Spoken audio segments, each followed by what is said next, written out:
ہم خود بھی سنتے ہیں، لیکن وہ پیر ہی کیسا جسے قرآن پڑھ سننے کے بعد کوئی وجد نہیں آتا، قرآن سننے کے بعد کوئی وجد نہیں آتا، حدیث رسول سننے کے بعد کوئی وجد نہیں آتا، وجد کہاں سے آئے گا سمجھ میں نہیں آتا، اور پھر ڈھول باجے پر تو پھر ہاتھ بھی ہلتے ہیں، پیر بھی ہلتے ہیں۔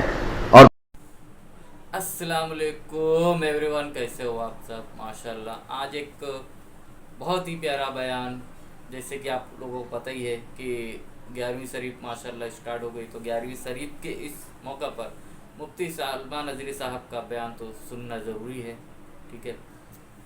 تو آپ لوگوں سے گزارش ہے کہ شان غوث اعظم، شان غوث پاک، حضور غوث پاک کی شان میں تھوڑا بیان سنا جائے۔ آئیے مفتی سلمان نظری صاحب کا بہت ہی پیارا بیان سنتے ہیں، اور ایک گزارش ہے کہ کمنٹ آپ لوگ ضرور کیا کریں، کمنٹ کوئی کرتا نہیں ہے بھائی، آپ لوگوں سے گزارش ہے کمنٹ آپ لوگ ضرور کریں۔ آئیے ویڈیو ماہ ربیع الاخر شریف، جس کو سنی ربیع الغوث کہتے ہیں، اس ماہ مبارکہ میں ہم اپنی زندگی کی سانسیں لے رہے ہیں، اور اس ماہ مبارکہ کو ہم 11ویں کے مہینے سے بھی یاد کرتے ہیں۔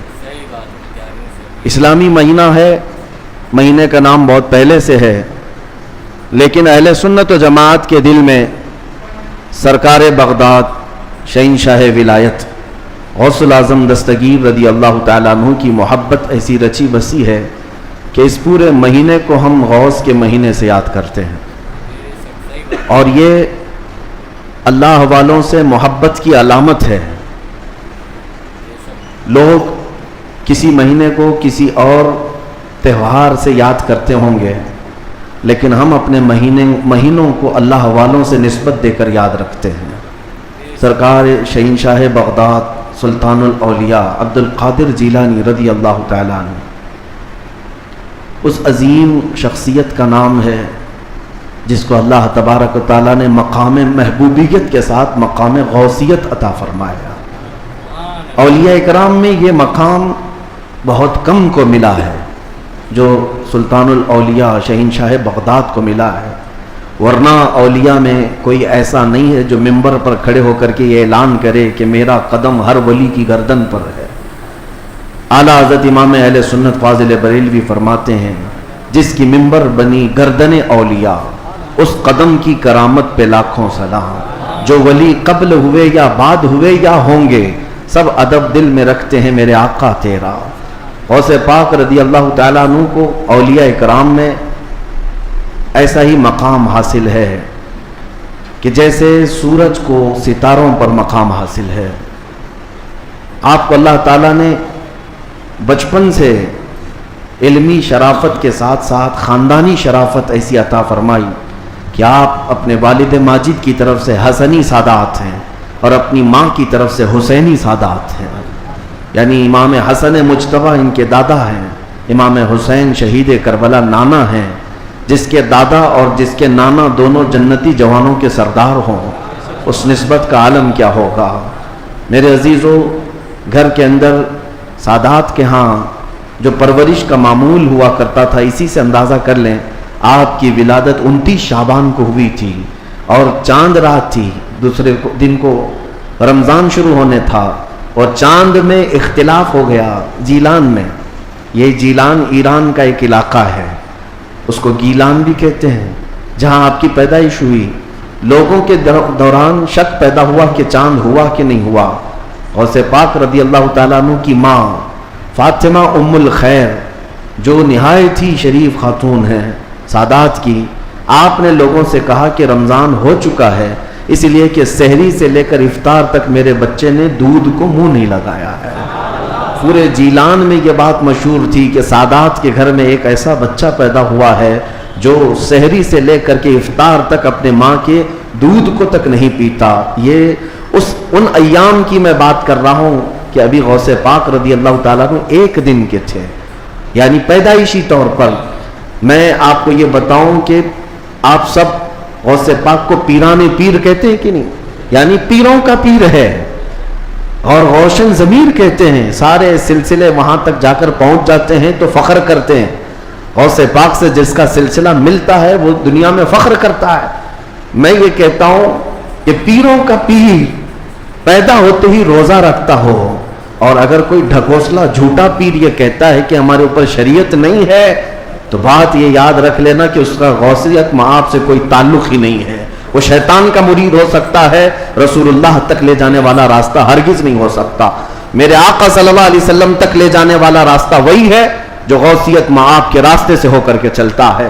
پیدائشی طور پر شریعت کی پاسداری کرنے والے شیخ عبد القادر جیلانی، میرے عزیزو، آپ کو یہاں غوث پاک کی کرامات سنتے سنتے ایک کسوٹی بھی حاصل کر لینا چاہیے کہ ہر پیر کو پرکھ کر کے دیکھو، شریعت کے سانچے میں اترتا ہے تو وہ مرشد ہے، اور شریعت سے ہٹ جاتا ہے تو پھر وہ شیطان کا پھندا ہے.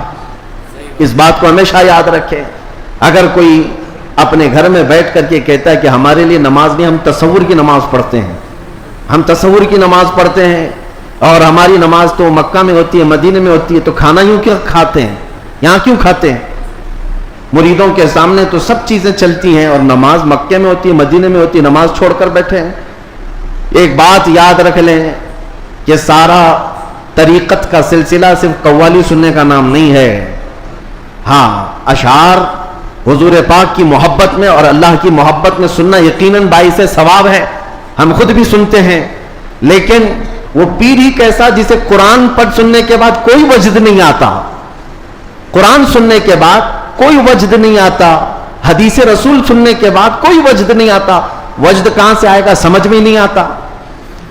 اور پھر ڈھول باجے پر تو پھر ہاتھ بھی ہلتے ہیں، پیر بھی ہلتے ہیں.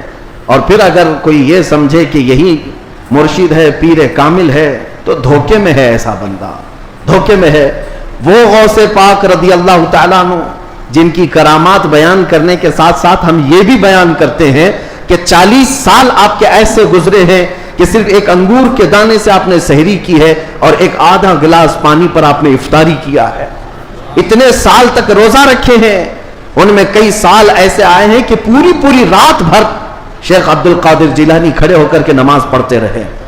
ان اولیاء کے لیے جن کے مجمع میں 70,000 سے کم کا کبھی مجمع نہیں ہوتا تھا، نماز معاف نہیں ہوئی، روزہ معاف نہیں ہوا، تو آج کے جانور نما کسی ایسے ڈھکوسلے بابا کے لیے نماز کیسے معاف ہو سکتی ہے، یا روزہ کیسے معاف ہو سکتا ہے؟ اس بات کو ہمیشہ ذہن نشین کر لیں.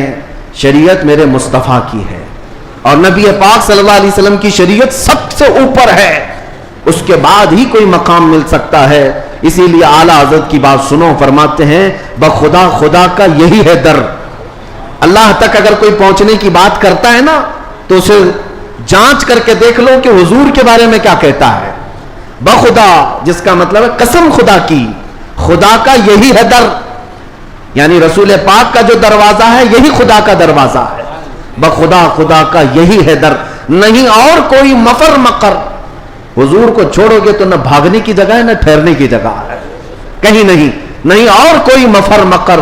اور پھر اعلیٰ حضرت فرماتے ہیں اگر کوئی خدا تک پہنچا بھی ہے تو سمجھ لو جو وہاں سے ہو یہی آ کے ہو، جو یہاں نہیں تو وہاں نہیں.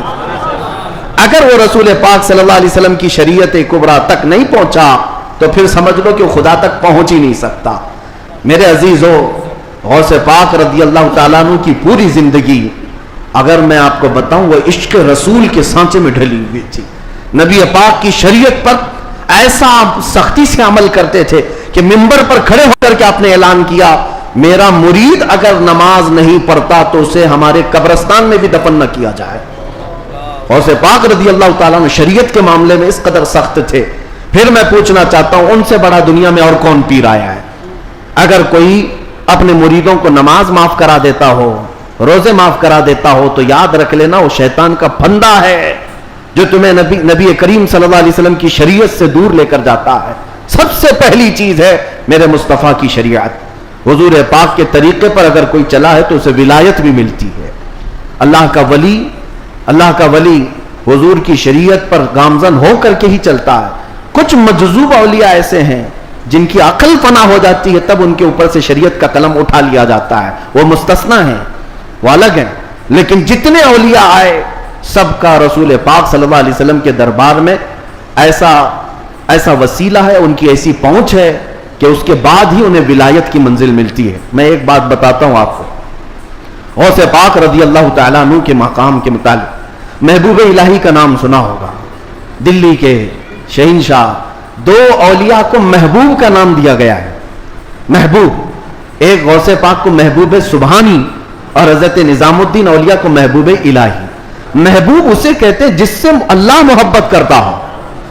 سارے اللہ سے محبت کرتے ہیں, اور کچھ وہ ہیں جن سے اللہ محبت کرتا ہے, وہ محبوب ہیں. محبوب الہی کا درجہ بڑا ہے. ان کے بڑے گہرے مرید ایسے فنا فی شیخ امیر خسرو. امیر خسرو کا جب بھی نام آتا ہے تو ایک پیر اور مرید کے درمیان کا گہرا تعلق بتایا جا سکتا ہے. لوگوں کو پڑھنا چاہیے, کس کو مرشد سمجھا جائے طریقت کے راستے میں اور کون پیر ہوتا ہے. امیر خسرو کو پڑھیں تو سمجھ میں آ جائے گی بات. امیر خسرو ایک بار پانی پت گئے ہوئے تھے. پانی پت میں اس وقت بو علی شاہ قلندر رحمت اللہ تعالی علیہ موجود تھے. یہ محبوب الہی کے ہم زمانہ ہیں, اسی زمانے کے. ان کی کرامات کا حال بھی بہت بڑا تھا. امیر خسرو ان کی محفل میں بیٹھے. جمعرات کو ایک بار ان کے یہاں محفل ہوتی تھی بو علی شاہ قلندر کے یہاں. اور محفل میں ہوتا کیا تھا, جب ذکر کی محفل ہوتی اس کے بعد جتنے حاضرین ہوتے بو علی شاہ قلندر سب سے کہتے اپنی اپنی آنکھیں بند کر لو. لوگ اپنی اپنی آنکھیں بند کرتے, وہ سیدھے رسول اللہ کا دیدار کراتے تھے. نبی پاک صلی اللہ علیہ وسلم سامنے بیٹھے ہوئے ہوتے اور بو علی شاہ قلندر ان کے سامنے ہوا کرتے حضور کے. یہ ہر جمعرات کو بو علی شاہ قلندر کی محفل میں ہوتا تھا. امیر خسرو مرید تھے محبوب الہی کے اور گئے تھے بو علی شاہ قلندر کی محفل میں, اور جب دیدار کرائے تو امیر خسرو بھی خوش ہوئے کہ رسول پاک صلی اللہ علیہ وسلم کا دیدار ہوا مجلس میں. لیکن بات اتنی ہوئی, آنکھیں کھولنے کے بعد بو علی شاہ قلندر امیر خسرو کو یوں کہتے ہیں, خسرو میں تو رسول اللہ کی مجلس میں تجھے لے گیا, تیرا پیر تو وہاں کہیں نظر نہیں آیا, تیرا پیر وہاں پر نظر تو نہیں آیا. امیر خسرو کو یہ بات لگ گئی. میں میرا مرشد میرے پیر کا مقام بلند سمجھتا ہوں, لیکن حقیقی بات ہے کہ حضور کے دربار میں جب میں تصور میں حاضری دیا, محبوب یہ بو علی شاہ قلندر بھی تھے اور بھی اولیاء تھے, لیکن میرے پیر تو نظر نہیں آئے. وہ غمگین حالت میں اپنے پیر کے پاس آئے, اپنے مرشد کے پاس. محبوب الہی سے کہتے ہیں آج میں محفل میں گیا اور انہوں نے فارسی ایک کلام لکھایا ہے, شب جائے کہ من بودم, بہت مشہور کلام ہے امیر خسرو کا. اس واقعے کے بعد انہوں نے لکھا تھا. پہلے پورا واقعہ کیا ہوا وہ میں بتاتا ہوں. محبوب الہی کے پاس روتے ہوئے کھڑے تھے. بو علی شاہ قلندر نے رسول اللہ کا دیدار کرایا, لیکن ساتھ میں انہوں نے مجھے تانا مارا کہ تمہارا پیر تو محفل میں نظر نہیں آیا. محبوب الہی نے کہا کہ پھر سے جاؤ محفل میں, پھر سے جاؤ محفل میں, بو علی شاہ قلندر کے دیدار ہو رہا ہے اور اچھی بات ہے. کہا آپ نہیں ہیں اس محفل میں کیسے جاؤں. محبوب الہی نے تھپک کر کہا خسرو بو علی شاہ قلندر سے مت پوچھنا, جب وہ دیدار کرائیں رسول اللہ کا تو خود رسول اللہ سے پوچھنا میرا پیر کہاں. اولیاء بہت سارے بیٹھے ہیں, محبوب الہی کہاں ہیں. تو میر خسرو گئے. اب کی بار جو محفل سجی اور جب آنکھ بند کرنے کا حکم ہوا, امیر خسرو نے آنکھ بند کی, دیدار ہوا میرے مصطفیٰ کا. اولیاء اکرام کی مجلس تھی. خسرو کہتے ہیں میں آگے بڑھا, نبی کونین صلی اللہ تعالی علیہ وسلم کے دربار میں دست بستہ عرض کیا یا رسول اللہ اولیاء کی محفل ہے, یہاں پر میرے مرشد نظام الدین اولیاء نظر نہیں آتے. نبی پاک نے فرمایا ایک منزل اوپر چڑھ جا, ایک منزل اوپر چڑھ جا. امیر خسرو کہتے ہیں میں ایک منزل اوپر گیا تو دیکھا ایک بہت بڑا دالان ہے, صحن ہے, وہاں بھی رسول اللہ جلوہ فرما ہے, مسند نشی ہے, وہاں دیگر اولیاء اکرام ہیں اور دیگر اولیاء, لیکن وہاں بھی میرے مرشد نظر نہیں آئے. میں پھر پوچھا میرے مصطفیٰ سے آقا یہاں پر بھی نہیں ہے. حضور نے فرمایا ایک اور منزل چڑھ جا. خسرو کہتے ہیں میں تیسری منزل پر آیا, وہاں بھی حضور بیٹھے تھے, لیکن اولیاء کی محفل میں میرے پیر نظر نہیں آئے. پھر پوچھا, حضور نے ایک اور منزل چڑھائی, یہاں تک کہ 7 منزلیں چڑھ لی.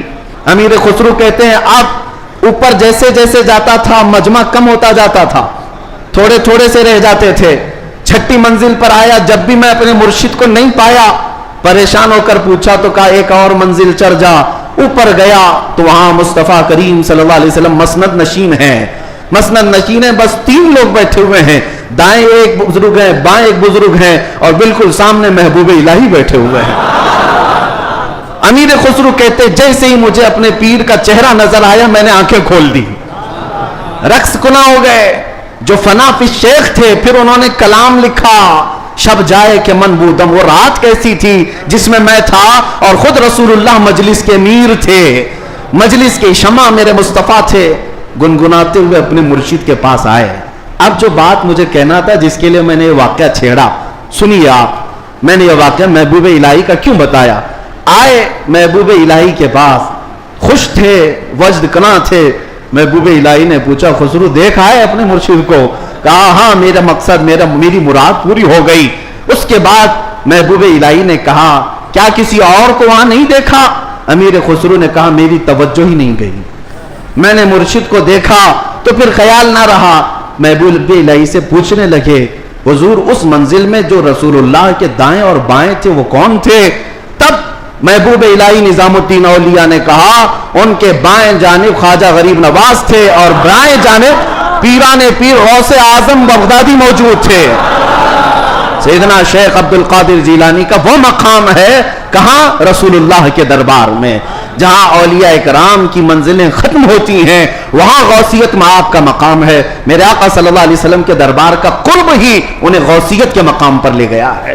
میرے عزیزو, بہت سارے لوگ اگر یہ سمجھتے ہیں کہ ان کی بڑی کرامتیں ہیں اس لیے ان کو غوث کا مقام ملا ہے, وہ بہت بڑے عالم تھے, بہت بڑے زاہد تھے, بہت بڑے پرہیزگار تھے, اس لیے غوثیت کے مقام پر پہنچے. میں کہتا ہوں یہ ساری جگہ اپنی, یہ سارے مقامات اپنی جگہ پر غوث پاک غوثیت کے مقام پر پہنچے تو عشق رسول کی بنیاد پر پہنچے, میرے مصطفیٰ کریم صلی اللہ علیہ وسلم سے بے پناہ محبت کی بنیاد پر پہنچے. اس لیے میں نے زندگی میں دیکھا ہے جب کبھی کوئی رسول اللہ کی طرف انگلی بھی اٹھاتا یا اعتراض کرتا, اپنی کرامتوں سے اس کا منہ توڑ جواب دے دیتے تھے. اپنی کرامتوں سے غوث پاک رضی اللہ تعالیٰ عنہ ان کا جواب دیتے. اگر کسی نے حضور پاک صلی اللہ تعالیٰ علیہ وسلم پر اعتراض کیا کہ انہوں نے مردوں کو زندہ نہیں کیا تو غوث پاک نے اپنی ٹھوکر سے مردہ زندہ کر کے دکھایا. 400 سال بعد غوث پاک رضی اللہ تعالیٰ عنہ اعلان کرتے تھے تو رسول اللہ کے بارے میں بات کرتا ہے, میں ان کے بیٹے کے بیٹے کے بیٹے کے بیٹے کے بیٹے 400 سال بعد آیا ہوں اور اللہ نے میرے پاؤں میں یہ طاقت دی ہے کہ قبر کو ٹھوکر لگاؤں تو مردہ زندہ کھڑا ہو جائے, اور جس کی میں نسل سے ہوں وہ اگر کہیں ٹھوکر لگائے پورا قبرستان کھڑا ہو سکتا ہے. نبی پاک صلی اللہ تعالیٰ علیہ وسلم کی ذات پر اگر کوئی انگلی اٹھاتا میرے غوث اس کو اپنی کرامت سے جواب دیا کرتے. عزیزان گرامی وقار, سلطان الاولیاء غوث پاک رضی اللہ تعالیٰ عنہ سے اپنا رشتہ مضبوط کرو. اپنے اپنے نسبتوں میں قادری پٹا ضرور رہے, قادری نسبت ضرور رہے, اس لیے کہ یہ نسبت ہی ایسی ہے جس پر پوری دنیا فخر کرتی ہے. قیامت میں منادی دے گا یہ ندا قادریوں کو, کہاں ہے قادری کر لے نظارہ غوث اعظم کا. ہاں, میری علاج کس کے ہاتھ ہے؟ بغداد والے کے. مصیبت ٹال دینا کام کس کا؟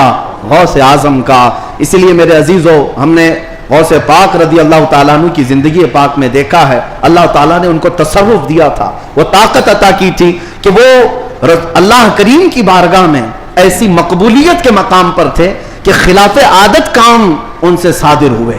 خلاف عادت کام جب اولیاء سے ہوتے ہیں اسی کو کرامت کہتے ہیں. بعض لوگ ابھی عقل کے گھوڑے دوڑاتے ہیں اور کہتے ہیں ایسا کیسے ہو سکتا ہے, یہ سب تو مولانا لوگوں کی پھکائی ہے, یہ جملے بازی ہے.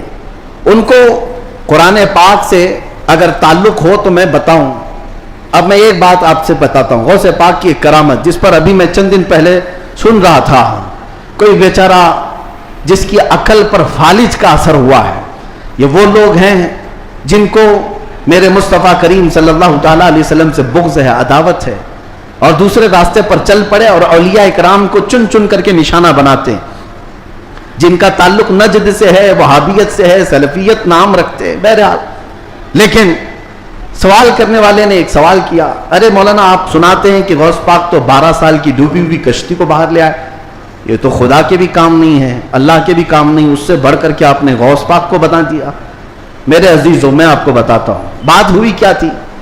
دریا کے کنارے سے آپ کا گزر ہو رہا تھا, ایک بوڑھی عورت کو روتے ہوئے دیکھا. مرید سے پوچھا پوچھو اس کو کیا بات ہے, کیوں روتی؟ معلوم کیا تو پتا چلا کہ اس خاتون کا اکلوتا بیٹا تھا, بڑے نازوں سے پالا تھا. اس عورت نے شادی کی, برات آ رہی تھی اور کشتی جو ہے دریا میں غرق ہو گئی, ڈوب گئی, باہر نہ آ سکی. مشہور کرامت ہے غوث پاک کی. تو وہ ڈوب گئی اور اس بوڑھی عورت کا دل تو ماں کا ہے, بیٹے کے یاد میں روز آتی ہے, روتی ہے اور شام واپس چلی جاتی ہے, روز روتی ہے. غوث پاک رضی اللہ تعالیٰ عنہ کو اس پر رحم آیا. اللہ کریم کی بارگاہ میں سفارش کی, اے رب کریم, تو نیست سے ہست کرنے والا, تو پانی کے قطرے سے پورا انسان بنانے والا, تو راکھ کے ڈھیر کو بھی اگر چاہے تو زندہ انسان کھڑا کر دے. مولا قادر مطلق ہے, اس خاتون پر رحم فرما اور اس کا بیٹا واپس لوٹا دے. غوث پاک کی دعا چل رہی تھی. تھوڑی دیر دیکھنے کے بعد دریا میں ایک بھونچال سا, طوفان سا آیا. پانی کے اندر ایک عجیب سی سرسراہٹ ہوئی. تھوڑی دیر کے بعد دیکھا تو ایک کشتی برآمد ہوئی. غوث پاک نے صرف اس خاتون کے بیٹے کی زندگی مانگی تھی, مگر صدقے میں اللہ نے پوری برات کی زندگی لوٹا دی. پوری برات واپس آ گئی اور وہ خوشی خوشی غوث پاک رضی اللہ تعالیٰ عنہ کا شکر کرتے ہوئے گھر گئے. 12 سال کے بعد مچھلیاں کھا گئی ہوں گی, کشتی کے پرزے ختم ہو گئے ہوں گے, لیکن رب ذوالجلال قادر مطلق ہے. ہم ان لوگوں کو یہی تو کہتے ہیں جو جلا کر کے سمجھتے ہیں کہ اب کوئی نہیں اٹھا سکتا ان کو, راکھ پانی میں بہا کر کے سمجھتے ہیں کہ اب ان کا حساب کتاب نہیں ہو سکتا. ارے عقل کے اندھو, جس رب ذوالجلال نے ایک نطفے سے تمہارا پورا انسانی شکل بنایا ہے, تم 1000 بار جلا کر راکھ کر دو, رب ذوالجلال قادر مطلق ہے, وہ دوبارہ زندہ فرمائے گا حساب لینے کے لیے. تو کشتی دوبارہ واپس آئی. غوث پاک رضی اللہ تعالیٰ عنہ کی اس کرامت پر ایک دو نہیں ہزاروں لوگ اسلام میں داخل ہوئے تھے, ہزاروں لوگ اسلام میں داخل ہوئے. اب جو صاحب ہیں انہوں نے کہا کہ ایسا کیسے ہو سکتا ہے, ایسا کیسے ہو سکتا ہے. ہر جگہ اگر تم عقل کے گھوڑے دوڑاؤ گے تو یہی سوال کرو گے ایسا کیسے ہو سکتا ہے. اگر تمہاری عقل میں بات نہیں آتی تو سمجھ لو اسی کو کرامت کہتے ہیں, اسی کو کرامت کہتے ہیں. تم اور ہم بھی کر سکتے تھے تو پھر غوث کی کرامت کا مطلب ہی کیا ہے؟ تم بھی غوث ہوتے, ہم بھی غوث ہوتے. کرامت ہے جو عقل میں نہیں آئے گی. اور قرآن سے اگر دلیل مانگتے ہو, سنو, سلیمان علیہ السلام نے اپنے دربار میں ایک بار اعلان کیا تھا, کون ہے جو سبا بلقیس کا تخت یہاں پر لے آئے گا. سلیمان علیہ السلام فلسطین میں بیٹھے ہوئے ہیں اور سبا بلقیس کا تخت یمن میں ہے. یمن اور فلسطین میں 1000 کلومیٹر سے زیادہ کا فاصلہ ہے. ایک جن کھڑا ہوا, کہا اللہ کے نبی میں لے آتا ہوں. پوچھا کتنی دیر میں؟ کہا میں آپ کی مجلس ختم ہونے سے پہلے وہ لے کر آ جاؤں گا.